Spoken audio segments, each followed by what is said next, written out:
At this point, I'm going to go through some frequently asked questions and attempt to give answers to those questions.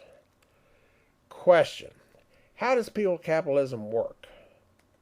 Answer: invest and save. This is not a Ponzi scheme. This is not magic. This is standard invest and save. Part 1, invest.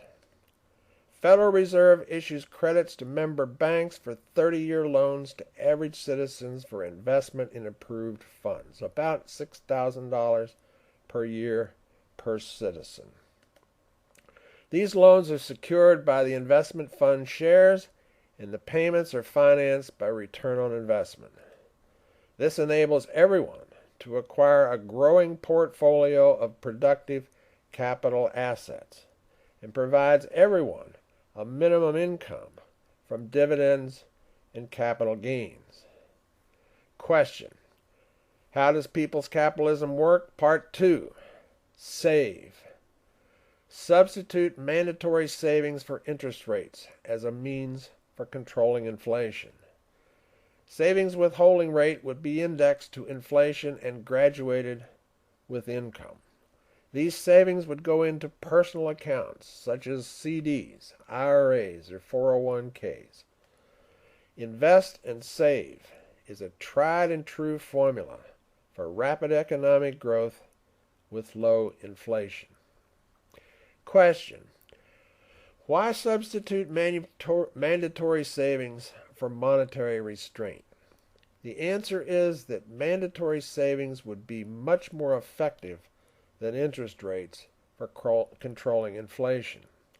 Raising interest rates to control inflation inhibits investment, it restrains productivity growth, and it slows economic growth. In contrast, withholding savings to control inflation encourages investment, it stimulates productivity growth, and it accelerates economic growth. Question: why is the value of labor going down? Answer: two factors. First, globalization is causing a race to the bottom for wages. And second, modern automation technology is reducing the need for human labor at every level of business and commerce. Human labor is being replaced by capital as a primary source of wealth. Question: so what if bank lending policies prevent people from acquiring ownership of productive assets? Why is this a problem? Answer: wealth created by modern industry flows increasingly to the owners. Workers' share of economic growth declines. The owners get richer, and the workers get left behind. Question: how do bank lending policies prevent people from acquiring ownership of productive assets? The answer is that banks only lend money for investment to those who already have tangible assets. There's an old joke: banks only lend money to people who don't need it. The poor can't borrow to invest. Banks are eager to lend money to the poor for consumption, for credit cards, but not for investment. The result is that bank loans help the rich make money, but they lead the poor into debt. Question: isn't people's capitalism just a form of communism, or fascism, or socialism? The answer is no, no, and no. In communism and fascism, capital assets are owned by the state. In people's capitalism, capital ownership is widely distributed to individuals. In socialism, wealth is redistributed through taxation. In people's capitalism, wealth is distributed through ownership. In people's capitalism, capitalism is the engine of production, and profits are distributed through ownership.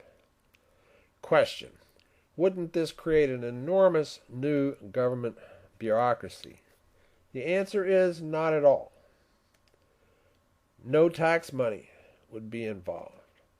Credit to member banks could easily be handled through the current mechanisms of the Federal Reserve System. Bank loans to individuals should be no more complicated than opening a new credit card account. Investments would be handled through the established investment and mutual fund industry. Mandatory savings withholdings would be implemented through existing payroll withholding systems. The government role would be limited to prosecution of fraud and criminal activity.